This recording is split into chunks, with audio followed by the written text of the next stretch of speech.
Hello, friends, and welcome to the Union Labor Advisory Network. I'm Mike Fina. Today, I'm extremely proud and privileged to have Brendan Loftus, who is the Director of Members Assistance and Educational Programs for Local1, International Union of Elevator Constructors in New York and New Jersey. So, Brendan, thank you very much for joining us today. Thank you for having me. Without a doubt, Brendan, I know we've seen each other on multiple occasions at building trade conferences and just recently at the IFEBP in Boston. And just all the work that you're doing is very notable. And I just want to make sure people are aware of your background, history, and experience, and how you got into your profession and what it is that you're doing today. So I'll let you have at it, and I'll shut up and I'll let you speak about your profession, what you're doing with the program. Thanks, Mike. Yep. So like you said, I'm the director of the Member Assistance and Education Program. I've been doing this full time for just over 7 years now. Before that, I was an elevator mechanic. So I've been in Local1 for over 30 years. The reason, I got started in this whole thing was because the union helped me, 25 years ago. 25 years ago, I was in the throes of despair, with substance use disorder, mental health issues, and my union helped save my life. So I just wanted to give back. So I was kind of a volunteer to help out anybody who might need help.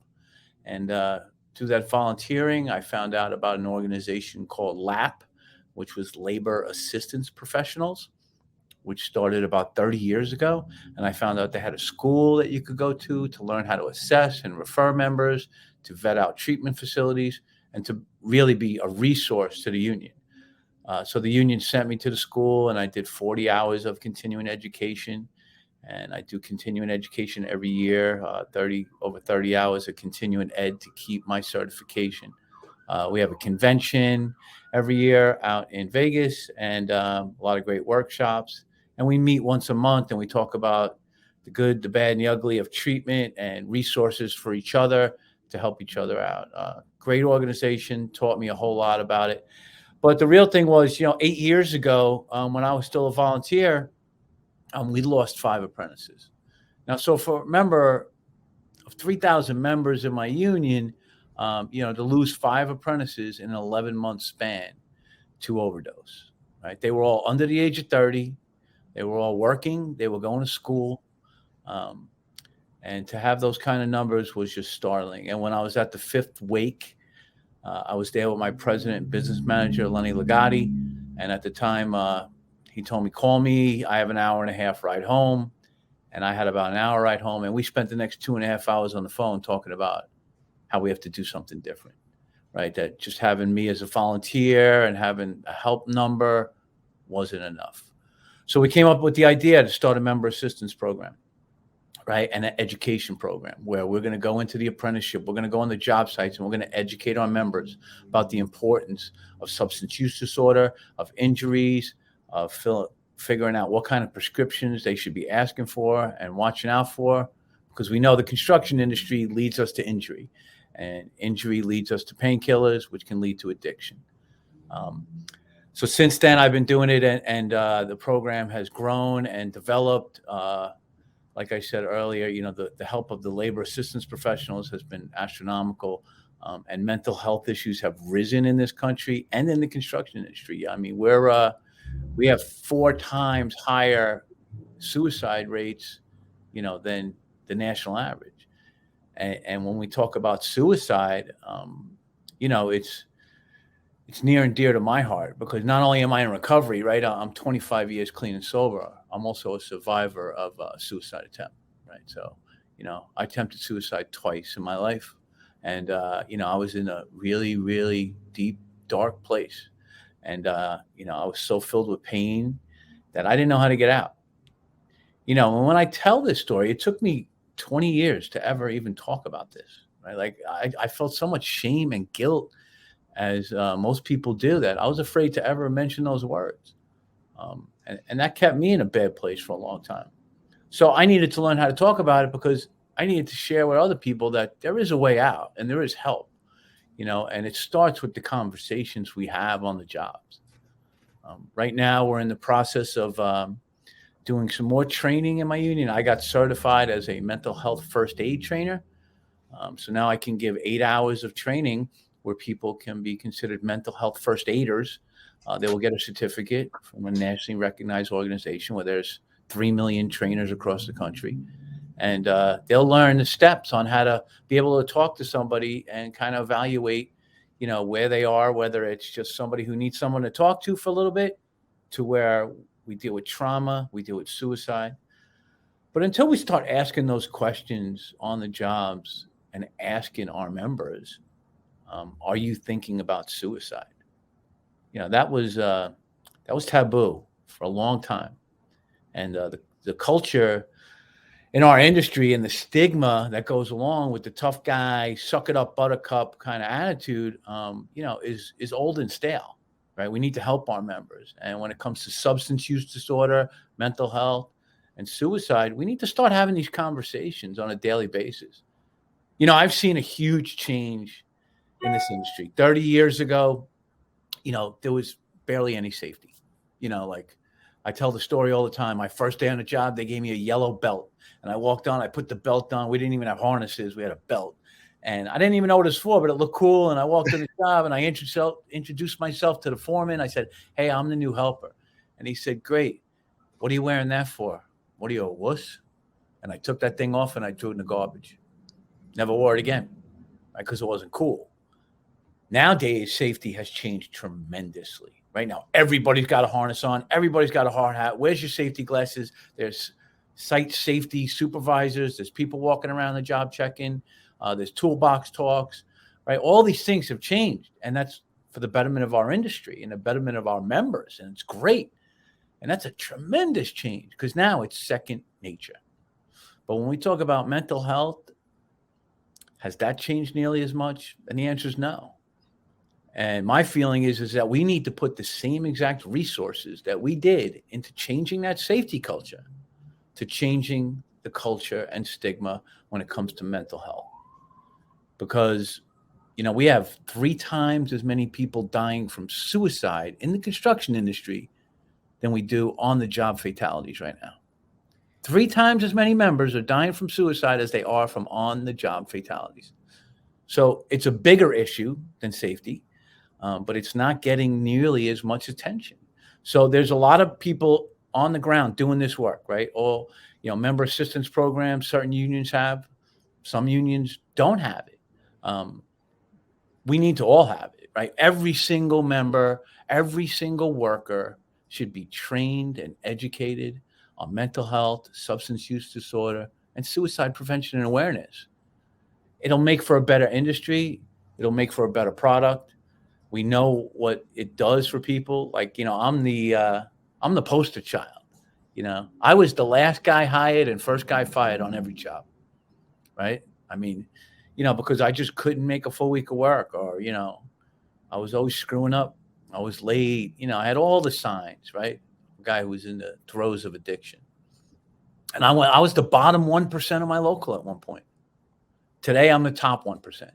Today, I've been on the executive board for almost 15 years, right? I'm a full-time employee of the union running the member assistance program. I sit on the joint apprenticeship committee. I sit in contract negotiations, right? So how did I go from the bottom 1% to the top 1%? And it was really simple. I got help, right? I got help to stop drinking, stop using, and I got help with my mental health issues. And that's a constant battle.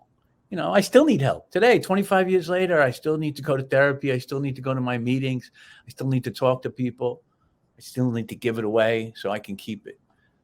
So I'm seeing a lot of change in the culture, right? I know it changed tremendously in my union alone in the last 7 years.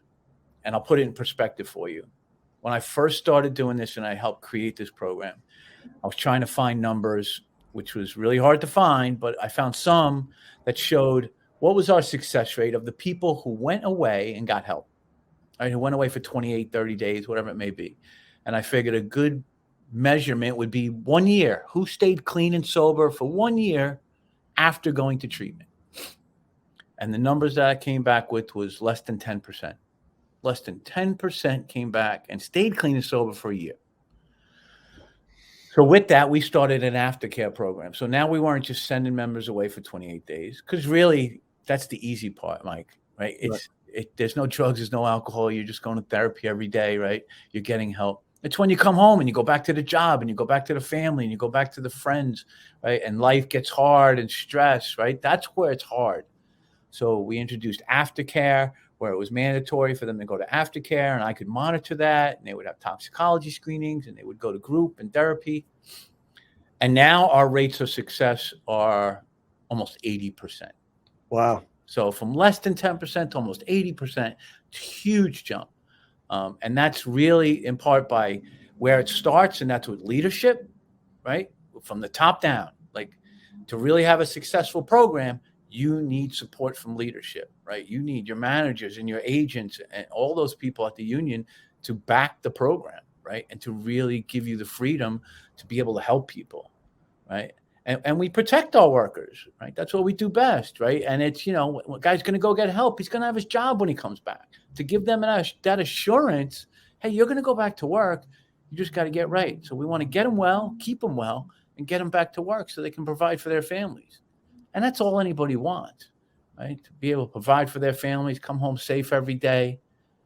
And listen, it's been a blessing in my life because, from a guy who was in the throes of it for so long and feeling like I was lost and that I was always going to be that, that disappointment to everybody, and I could never make up for all the horrible things I did, to be able to be on the other side of that and to show our members there's a way out. There is help. You just have to take it. That's been, probably one of the biggest blessings in my life. So, I love what I do. I love being able to help my members and anybody.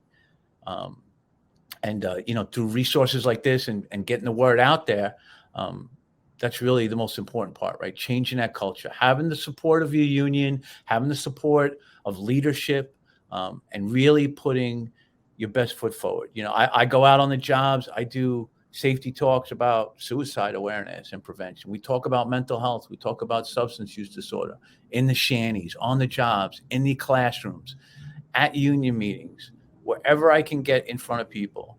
I will always keep talking about this because that's how important it is.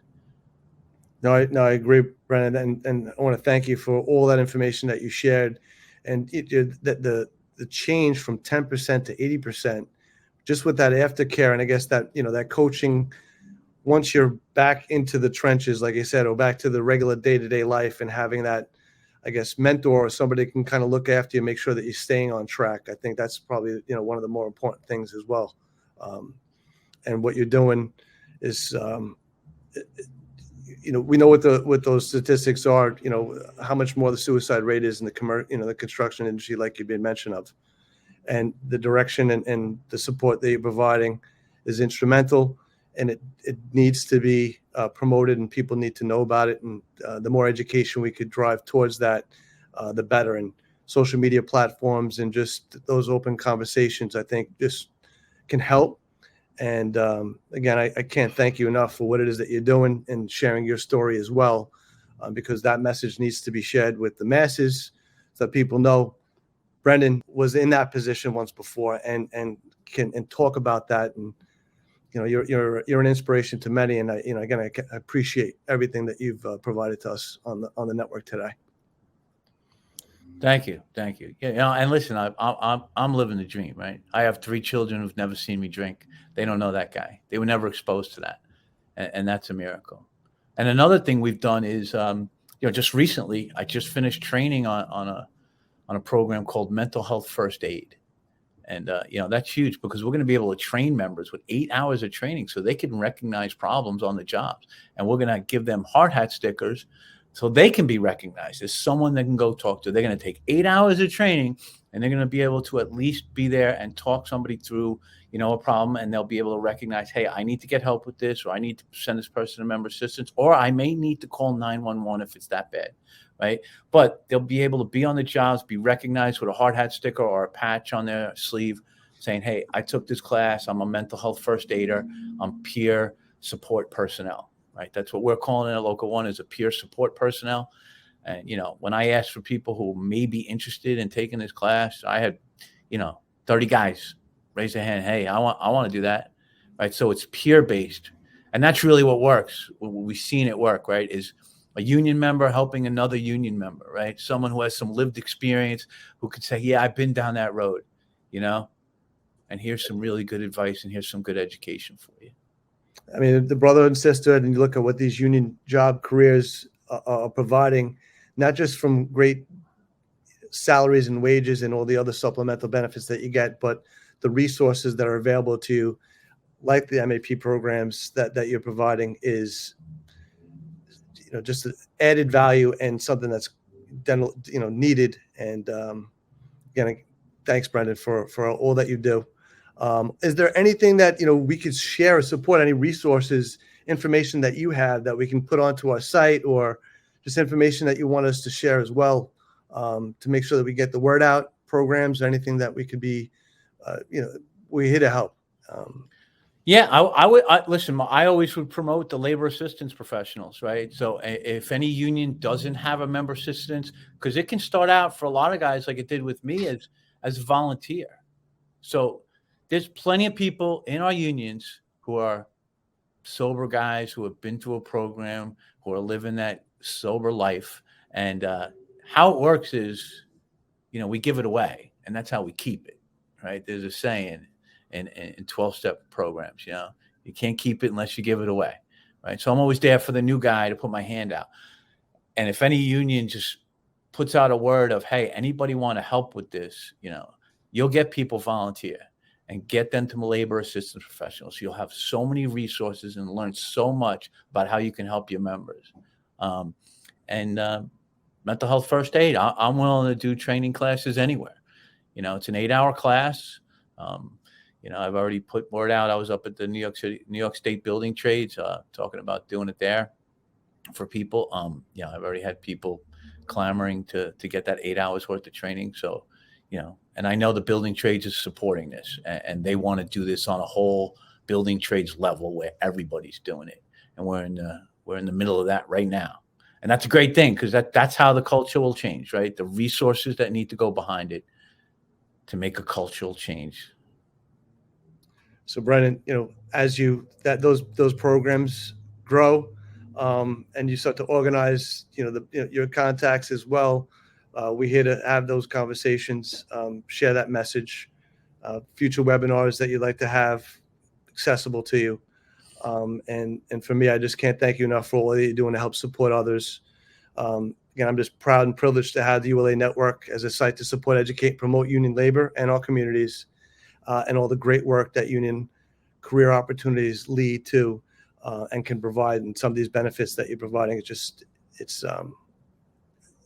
can't thank you enough, because you're saving lives and just putting people in the right direction.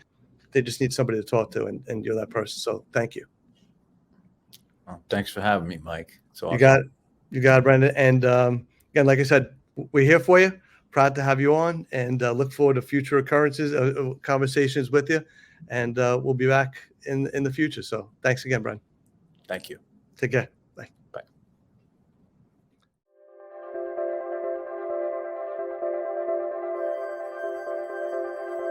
I'd like to thank all our sponsors for helping to build and promote the ULA Network. It is because of you that we're able to support, educate, and promote informative content relevant to labor.